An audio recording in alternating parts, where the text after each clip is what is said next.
Hello. I have recently decided to run a Shadowrun 4th edition game for a group of people that have not played it in either a while or at all. And they have a bit of reading to do, but I figured I'd also take this opportunity to go over character creation so that they have something to work with, and anybody else who is getting into Shadowrun and has already read a bit of the rules but is a little intimidated by the character creation can see it being done firsthand and maybe learn from that in some way.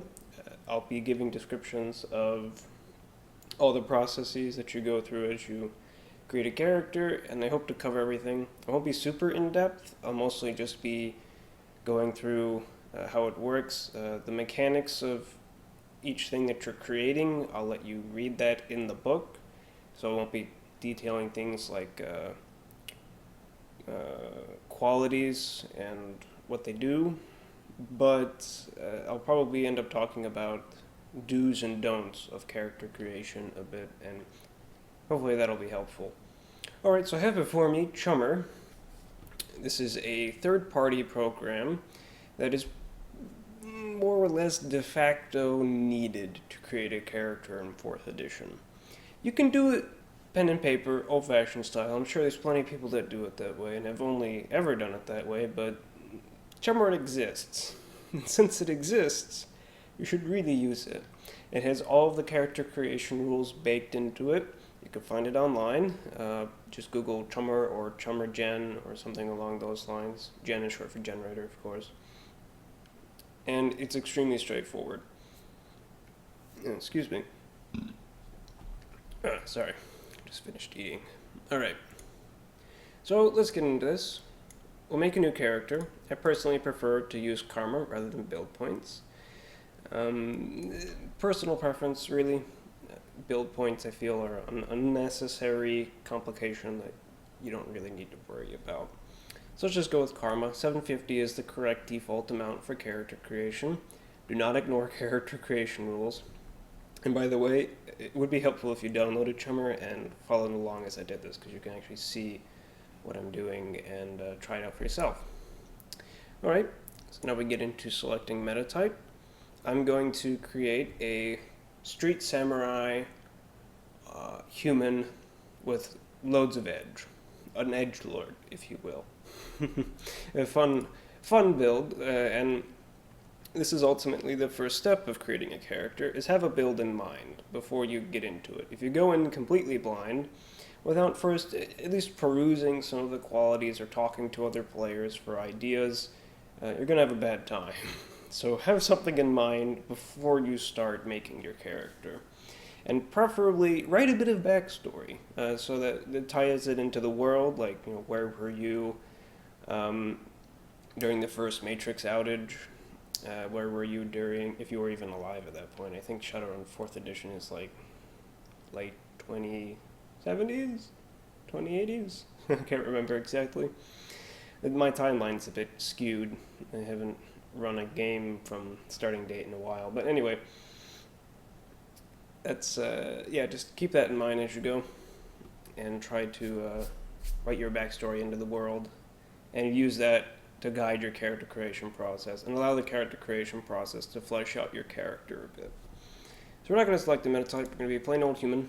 If you want to be a different race, it costs karma. I think the most expensive one is elf or troll, but they come with pretty big benefits, namely that your natural maximum for your attributes are higher. Speaking of attributes, here they are, as well as your qualities. And you can see, let's just go over Chummer layout a little bit. Before we actually start creating things, we're going to want to go to Tools, Options, and then choose which books you are using. If you are a player, ask the GM which books you are using, and then click those. That's pretty much it. You don't really need to mess with anything else in here. There's like house rules, optional rules. Don't worry about any of that. Just click the things you're using. For this, you can see I'm using Arsenal, Augmentation, Runner's Companion, 4th edition core book, Street Magic, and Unwired. In my opinion, those are the most important books, and really the only things you need for running a game at its core, or especially for character creation. There are a few things from the other books, obviously, but that covers pretty much everything. So we'll hit OK there. Now, first things first, selecting qualities. Quality should always be the first thing that you do, because this is, in effect, where you decide your character's path. Qualities are also the most heavily tied into your backstory. So try and find a quality that either fits your backstory or write a backstory that fits a quality. And trying not to min-max. In my personal experience, min-maxing in this game gets out of hand very quickly and it starts to not be so fun. You should be competent at what you want to do. You are, after all, a Shadowrunner already at the beginning of the game, or at least someone who is competent enough to get into Shadowrunning, and that is no small feat. So have the character reflect that. So we'll go to qualities. You can see you get positive, negative. I'm just going to choose lucky real quick because this allows me to get more edge. You see it upped my edge from 7 to 8. So I'm just going to dump all my points in edge. That's 165 karma down the drain right there. I've spent that on the central idea of the character, and now I can feel free to flesh that out however I want. Negative qualities, of course, refund karma, so let's add a negative quality. See if we can potentially refund some of that karma that we spent on getting lucky. You can go positive, by the way, on negative qualities if you pick only negative qualities, but don't do that. You will very much regret it. Just don't. Qualities are very important. You want at least a few positive qualities, if not all 70 karma worth. Alright. So let's take... You can see there's a lot of these. A lot of these come from Runner's Companion, which is why I suggest using it. If you don't have it, it's not a big deal, though. Let's get something that's in the base game. So perhaps we have a big regret. Alright. You know, maybe we were responsible for another teammate's death at some point, and we can't live that down. It's kind of this game's equivalent of Dark Secret, if you've ever played Dark Heresy. So we'll just go with that. A lot of people take Dark Secret. You know, there are certain, I should touch on this, there are qualities that some people take, a lot of people take, because they think they're optimal in some way. Again, avoid the min-maxing. You want to have fun role-playing, take qualities that are fun to roleplay. If you don't think you can have fun with Big Regret, or it doesn't fit into your character's backstory, like perhaps you're a stay-at-home dad, why would you have a big regret? Other than you hate your life and your job. But that's not a big regret. Anyway, you know, just try and maintain a perspective on things that is conducive to roleplay. So we'll keep this simple. We'll stick with that. So we got our qualities selected. Now we do our attributes.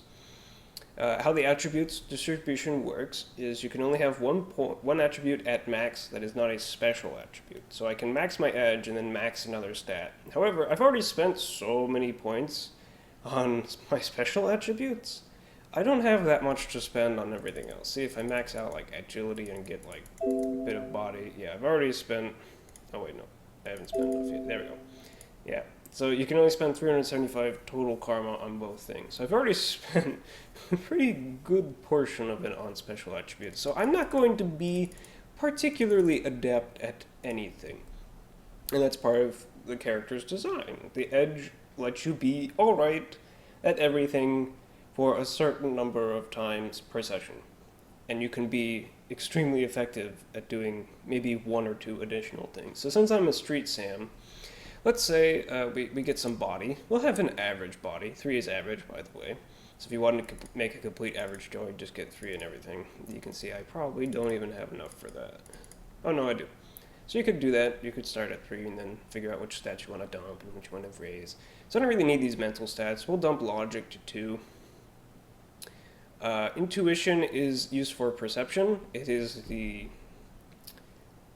is another thing. Also, check what skills are linked to which attribute before you start statting. You can see the skills over here. They're all here. I go up to this little tab and then check attribute and then whatever the abbreviation stands for. You've got body, agility, reaction, etc. And then look at what's there and think about what you want your character to do, and then choose your base attributes accordingly. So since we're a street sim, we want to be good at guns, and guns are universally... sorry, that's going to be a little loud. My bad.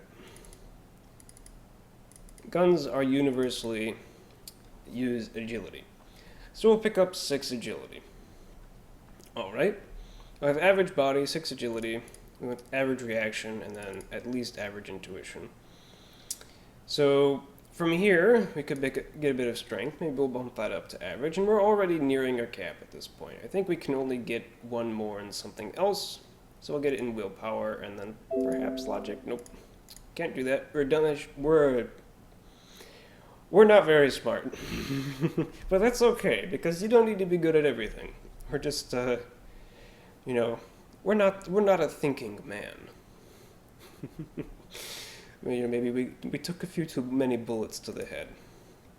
Alright, so now we choose our skills. Oh wait, before then, we're going to want to dump as many points as we can into New Yen. You don't have to spend all your karma on New Yen, you can choose to spend it elsewhere. But realistically, you are going to want to spend it on probably maximum New Yen. This is where the guide portion comes in. There's a lot of very expensive stuff you need to make being a Shadowrunner work. So don't be scared to spend karma on New Yen, even though you might be thinking, oh, well, I'll get New Yen as I play. Well, you'll get karma as you play as well. So there's no leveling up system. You're not sacrificing getting to a higher level faster. Your gear is just an integral part of being a runner as your stats. You know, if you're like a street sim, for instance, and you've got no cyberware, well, that's gonna probably not go over so well with many people who rely on you to do a lot of killing. Alright, so we can check out the attributes now. There are skill groups. I would not suggest using skill groups because they are expensive and they give you things you may not want. And I think you can only take them up to rank 3. I double-checked the book on that one. It does say, right at the beginning of the skill section, how much you can do. But there are plenty of reasons to avoid skill groups, so I'm not going to touch them for now. We'll instead go to agility. We saw from body there's not really anything useful there for us. So we'll get automatics, because we're a street sim. And I have no backstory to work on here. By the way, I'm just, making a gun-focused street samurai. We'll get some blades as well. Perhaps we'll have a combat knife. And you can see the cost in karma of a skill is, I think, 2 times. Let me check. Yes, it is. No, it is.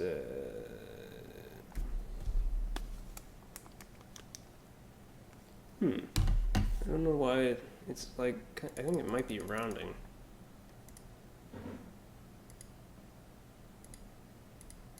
Well, whatever. It's 4 to buy it, and then I think it's.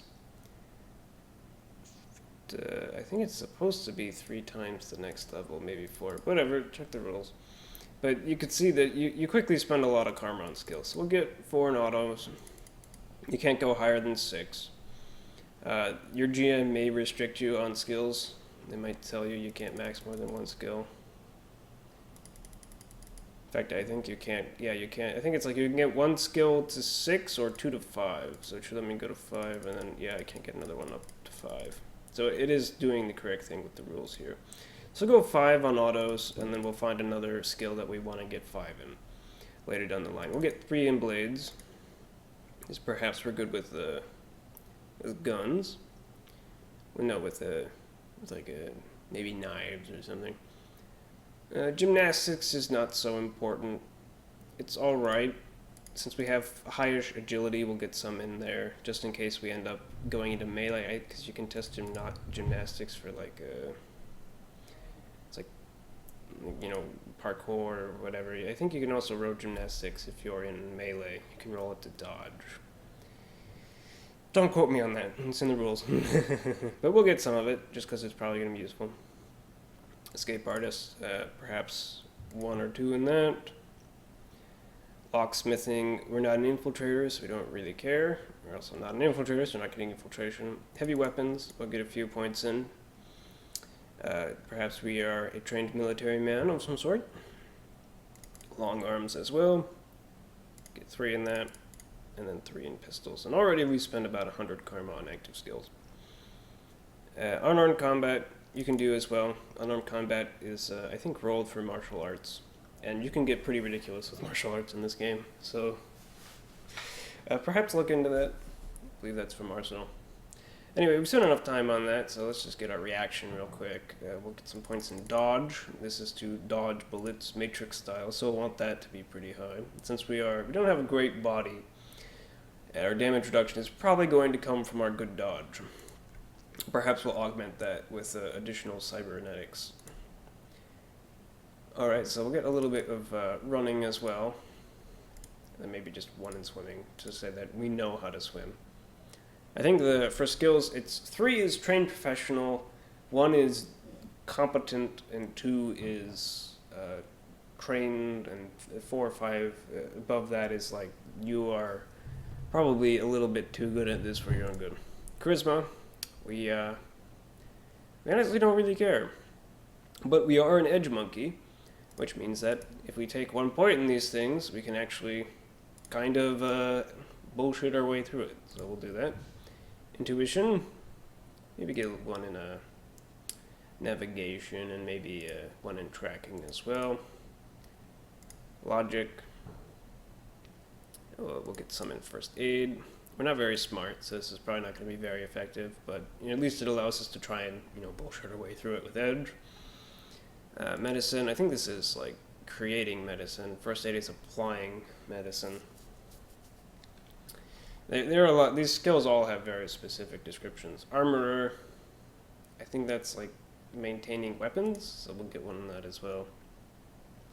You don't really care about any of the cyber combat because we're not going to be doing much of that.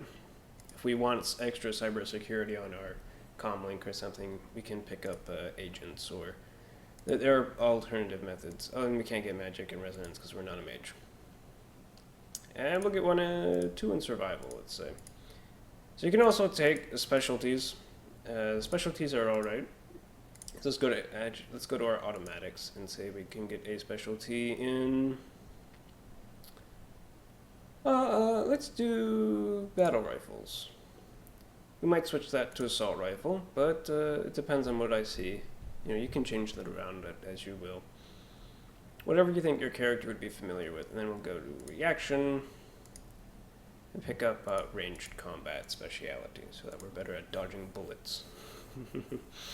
Alright. And down here you have knowledge skills. I would not mess with these yet. Typically you do knowledge skills last, as well as contacts. So the process so far has been choosing qualities, choosing attributes, choosing skills. Martial arts is its own thing. Typically, you have to ask your GM about this. Sometimes they'll make you take a quality, which is called sensei, to allow you to take a martial art. But then you also have to spend quality points on the martial arts, so starting with martial arts is a bit expensive. So quite a few people decide to pursue that after character creation. It depends on what your GM tells you. I personally just allow you to take the martial art at the beginning and then maybe search for a sensei later on. Also, having it as a quality is a bit strange, but again, that's a GM discretion thing. So go to cyberware. Cyberware is very important, especially since we're a street samurai. We're going to want at least a bit of cyberware to help us not die very quickly, because combat in Shadowrun is brutal. And having additional survivability from cyberware and bioware is absolutely critical. Now, the character creation rules state that you cannot have any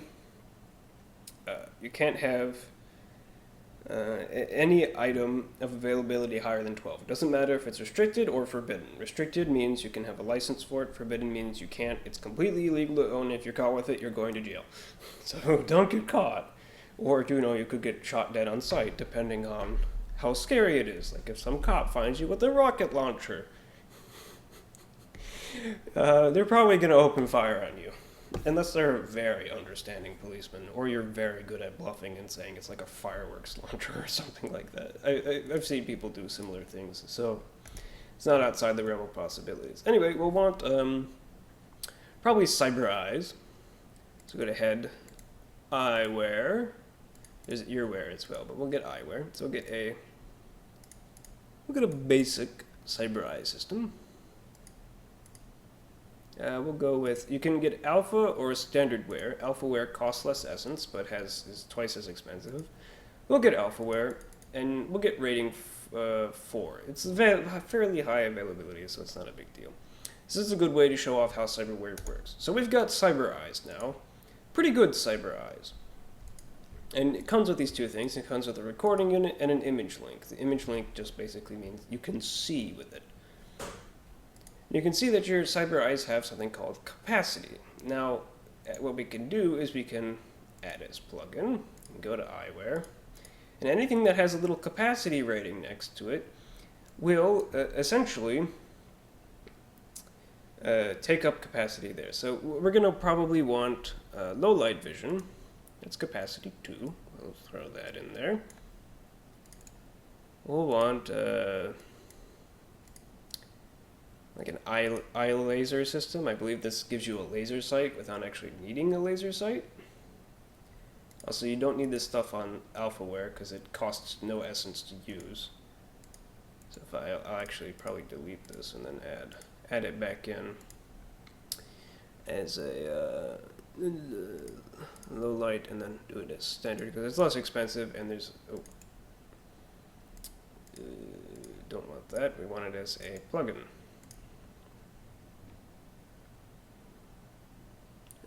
Low light vision as standard. Oh wait, no, I forgot. If your alphaware is only capable with other alphaware, so you have to have it as alphaware. I think. Again, check the rules. I'm not here to tell you all the rules. I'm just here to go through a basic character creation process.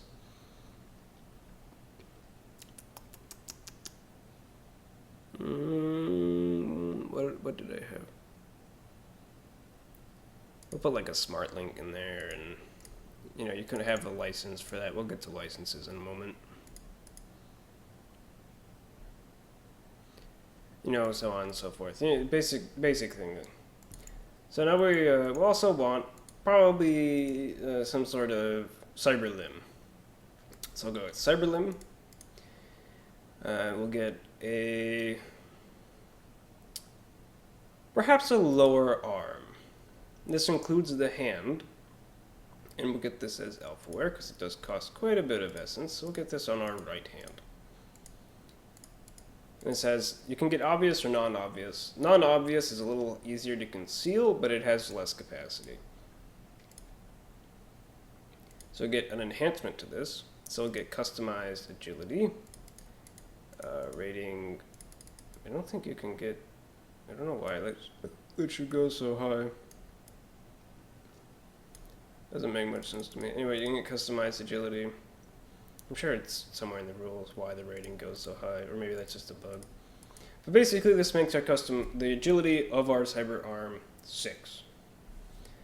Now, we can bring this to the augmented maximum by enhancing it with a enhanced agility. There we go. And we can get that rating up to rating 4.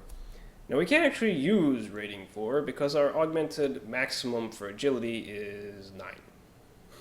So we get 4, it'll be 10, and we literally can't even use the arm at that point. So we'll bring that down to 3. If we were an elf, we could use it, but we're not an elf. So that means the agility of our lower right arm is now effectively 9. So when we are shooting with it, our lower right arm, we're shooting with 9 agility.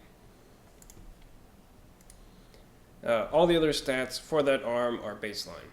And the more cyberware you add, by the way, you calculate your hit points by taking the average of the body from all your body parts. Typically, it's divided up into head, arms, torso, legs. So if you have lower right arm, that would be like half an arm for taking the average of the body. And then that would determine what what your hit points are. So the more cyber limbs you add with higher body, like basically the bulkier your cyber arms, like your cyber limbs or whatever, the more health you have. Keep that in mind. So I said we were going to perhaps augment our dodge a bit, be a little bit better at that. So let's try and do that real quick. We'll get some body wear. Go down and get some reaction enhancers. We'll get these, we can only get rating 2 at the beginning, and they're very expensive. So you can see you burn through money quite quickly getting everything that you want. Especially if you want to avoid taking massive essence hits for taking all this stuff. So perhaps now we wanted to get some BioWare. So let's take a little, oh wait, I clicked on it. Add BioWare, there we go. And there's a lot of BioWare. A lot of it is cosmetic, there's like cosmetic stuff, there's like you can get replacement cyber eyes, there's a lot of other things.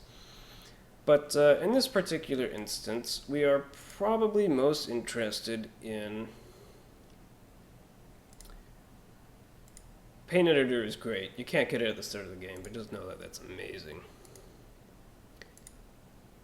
There's also, there's a lot of different things that you can get. Trauma Damp Turner. We'll get a nice little BioWare called Platelet Factory. There we go, Platelet Factory. Basic. You get AlphaWare. AlphaWare for BioWare is not as important because the essence is not nearly as costly. We'll get some platelet factories just in case we ever get wounded. And I think that pretty much covers the basic ideas of how to do cyberware. So we're now, there's a lot of accessories for all these. You're going to have to read through the books and figure out what you want, what you don't want. But now we'll do street gear. First up, we add a lifestyle. This is your monthly income and expenses. Not your income, just your monthly expenses. So we'll say we'll lower class. Most people start at lower class. You could be middle class, but it means typically implies you live in a suburb somewhere, and that can get a little awkward. If your running buddies show up next to you, and your next door neighbor Dave is like, "Hey, why do you got like that giant body bag?" But if it fits the character, it fits the character. So we'll go low, and that's it. You have a lifestyle. You can prepay months. Oh, yeah, this bug happens sometime. I don't know why. You have to delete this and then re-add it, and it should work. There we go. So we'll prepay about 6 months. Keep the fire lit under our butt a bit to actually, play the game. Now we're good. You can get armor. Your starting armor is a little bit restricted. You can't get full body armor, for instance, unless you have, you take a quality that lets you get things above a level of 12 for availability. So we'll get something else. Everyone having just some armored clothing is typically a good idea. If it seems like it could be useful, you should get it, because spending money on gear at the beginning of the game is very important. So we'll get a lined coat. That's basically the trench. It's like when you trench up, you get your coat. Actually, I don't know. Maybe there is an actual trench coat. Nope. But you can get a body armor bag. If you have body armor, let you carry it. Armored jacket is pretty useful as well. You can get an armored vest. You can just get whatever you want, basically. We're a street Sam, so getting this sort of stuff is probably just par for the course. You can get riot control gear, although that's more for impact resistance rather than ballistic. So you can weigh your options there and think about what's better and what's worse. But basically having any armor is fine for the beginning of the game. Getting full body armor is probably not that hard, especially if you have some sort of armor as a contact, and if you are playing a street Sam, that is normally advisable. So we'll get some, you could get clothing. If you're an infiltrator, you're probably going to spend a lot of money on different expensive clothes. It's fashion, I think it's from a book I haven't included. A lot of weird things like a spacesuit.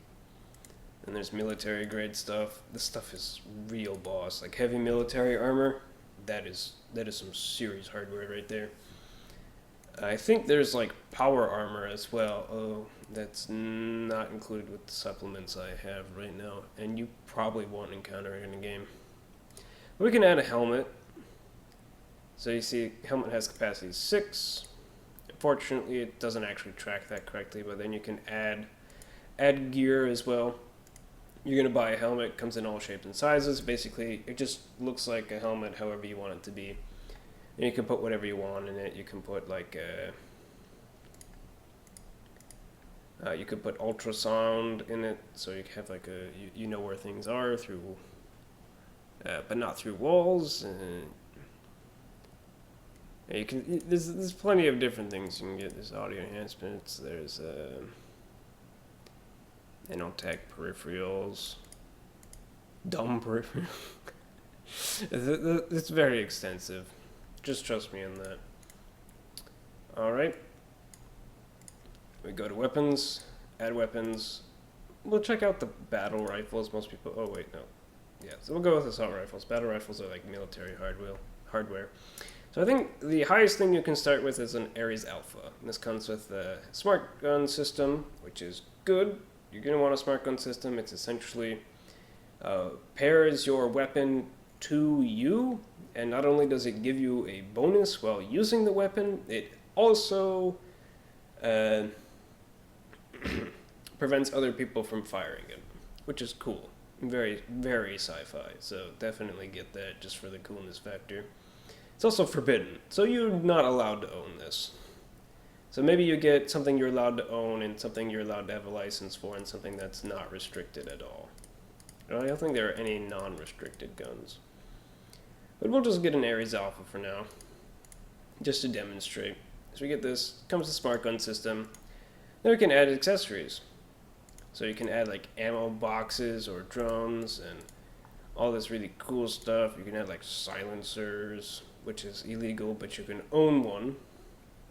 Just don't get caught with it. Let's just add a stock, just for an example. You can see that it has mod slots. Accessories do not cost mod slots. There are actual modifications. So keep that in mind. There's like advanced safety, self-destruct. There's a lot of really cool stuff.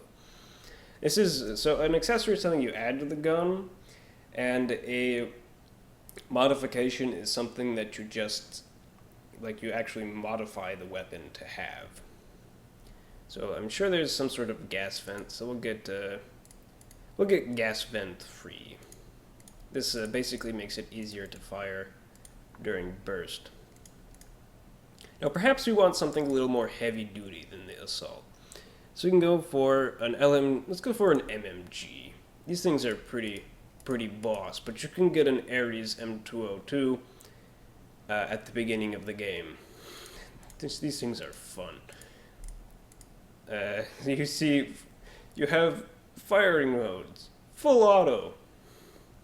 You could kind of maybe try and tap the trigger, but that's not going to do much. This stuff is ridiculous. Like, the weapons in this game are all really, really fun.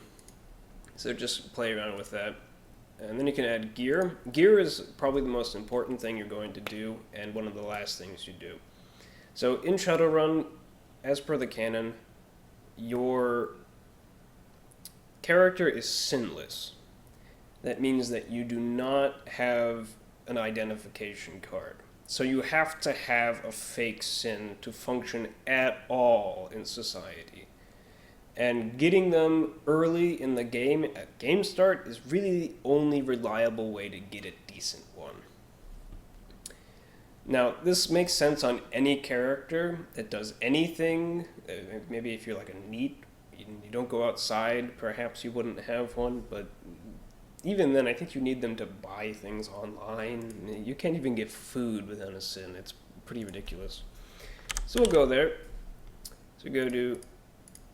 I think it's... Well, actually, we'll take a look. So I think it's IDs and cred sticks is where you want to look. There we go. So you have fake license and fake sins. Fake licenses are essentially a means for saying you are allowed to own something that you actually aren't.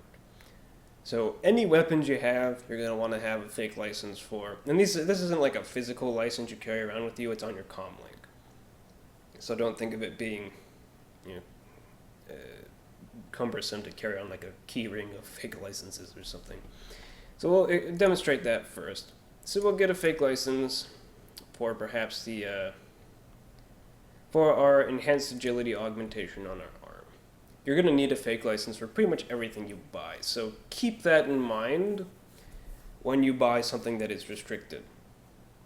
You can potentially not have a license for it, but not having a license for something that's on your person all the time, like cyberware, is not advisable.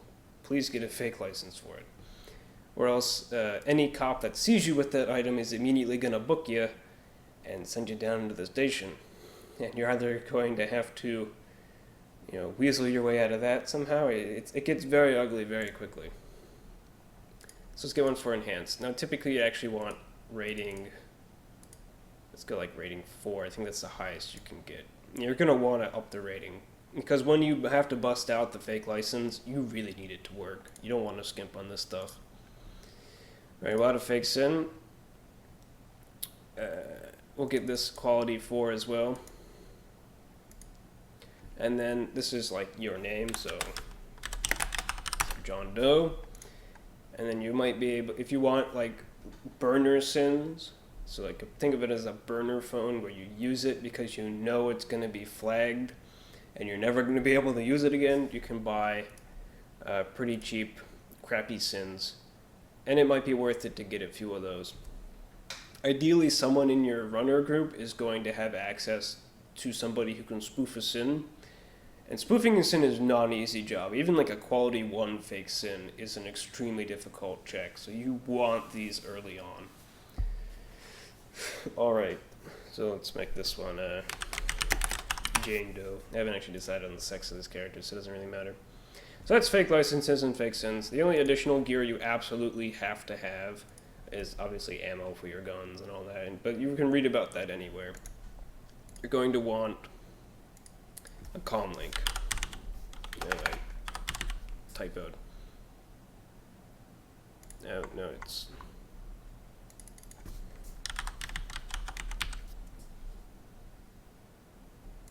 Comlink, it's like its own category, so let me find it real quick. There we go. Now again, this is a similar situation to sins and licenses. Licenses you might want burners of as well, because sometimes if someone tags your license for your item, which they can do just by scanning your comlink, or pinging your comlink, you might not be able to use that license again. So just keep that in mind.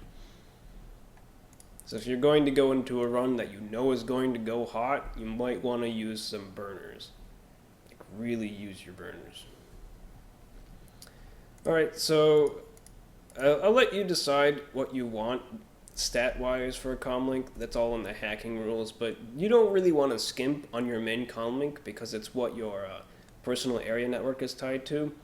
And if you leave your, for instance, cyber arms on your personal area network and your comlink gets hacked and your personal area network thus gets hacked, that guy's got control of your arm. And that is not going to end well for you. And while it's cool that can happen, it's extremely unfortunate if it happens to you. So try to avoid having your stuff hacked. And the best way to do that is to just get high quality stuff. Of course, burners are nice. But having your main conlink be high quality is typically something that you're just going to want to have to do. So we'll get a Firelight cabine. These things are expensive, but it'll be our main one. And you can add plugins to this. Excuse me. You have like comlink operating systems. It needs an operating system to function. Unless you're using some other fancy hacker rules. There are rules where it doesn't need an operating system, but we'll get a decent one. I'll go with the Novatech Navi. It's typically what people put on theirs, and then you can up it even more by like getting by customizing the rating on your rating on your firewall and things like that. You read the hacking rules, it'll describe that in more detail. But what I have as gear right now is pretty much the bare minimum of what you need. There's a bunch of other stuff, obviously. You might have seen it, there's ammo, there's auto softs. I think skill softs are on here as well, so if you want to be able to speak multiple languages at the beginning of the game without spending knowledge points on it, you do that. And so on and so forth. Alright, that's pretty much it. We'll do vehicles. Vehicles work pretty much the same way as other gear. You just buy them, and then you can put whatever you want on them. And then there's like location. Location, so you might have to rent a storage unit to put your bike if you don't have a garage. That's one of the benefits of being middle class, is you have a garage to put your stuff. But it's really up to you. Character info, this is a completely optional page. You might want to keep this somewhere else, but keeping it here can't hurt either. Alright.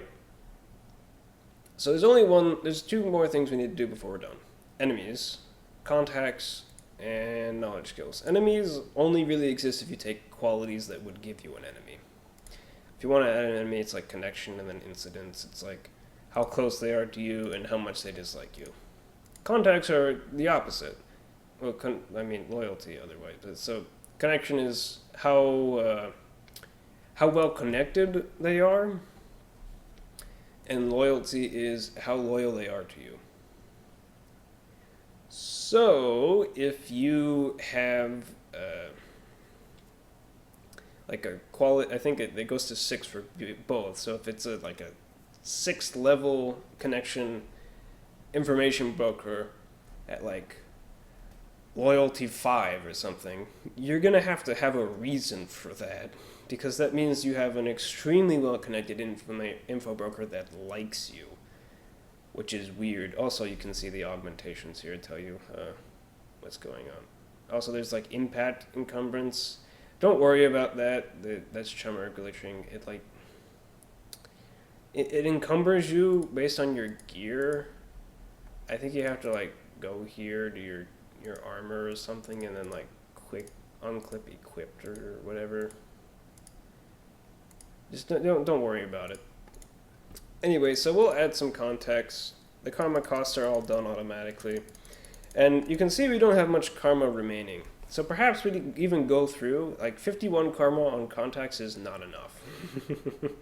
Because you still have knowledge skills left. So I would advise roughly between 70 and 80 karma for contacts plus knowledge skills, which we'll do in just a moment. So you might want to even go through this build and revise it to get better contacts, because your contacts are very important. For one of your contacts has to be, well, you might not start off with having a fixer right away. Your fixer will become a contact. And there are a lot of very useful contacts. You could have mob connections. You could have you can know a street dock. You could know a chop shop that does high quality cyberware stuff. You could know an armorer. And that sort of connection is extremely important to have at the beginning of the game if your character highly relies on that sort of gear. So if you're a street Sam, probably want to know an armorer, probably want to know some other things, unless it's not conducive to the character's story. The GM will accommodate you probably, so just keep that in mind. It's like ballistic, and I don't know why it does that. Anyway. But yeah, so choose your connections, read the rules for that specifically in the book, and then we'll do knowledge skills. It's right here. Knowledge skills, you get 3 times your logic plus intuition. And it can be anything, like ranges from knowledge about speaking a language, like you can see Bulgarian, it's already just all the way up there. It could be anything from knowing how to fix your gun, to knowing a language, to knowing something about, like, maybe you read a lot. The possibilities are endless, and custom knowledge skills are for sure encouraged. Like, if it's not on the list for knowledge skills, don't worry about it. I'd actually suggest not doing knowledge skills in Chummer, just because it's easier to talk to your GM about it, and they'll tell you what falls under what. as it pertains to your backstory, and then that will tell you what you can and cannot get from a knowledge skill perspective. But after you do that, you're done. Wow, it only took like 40 minutes. And this is just a basic thing. But now that you know roughly what you're doing, hopefully this isn't quite as intimidating of a process. And hopefully you can have fun. So, good luck. And remember, the 2 golden rules. Never make a deal with a dragon, and always geek the mage. Bye-bye.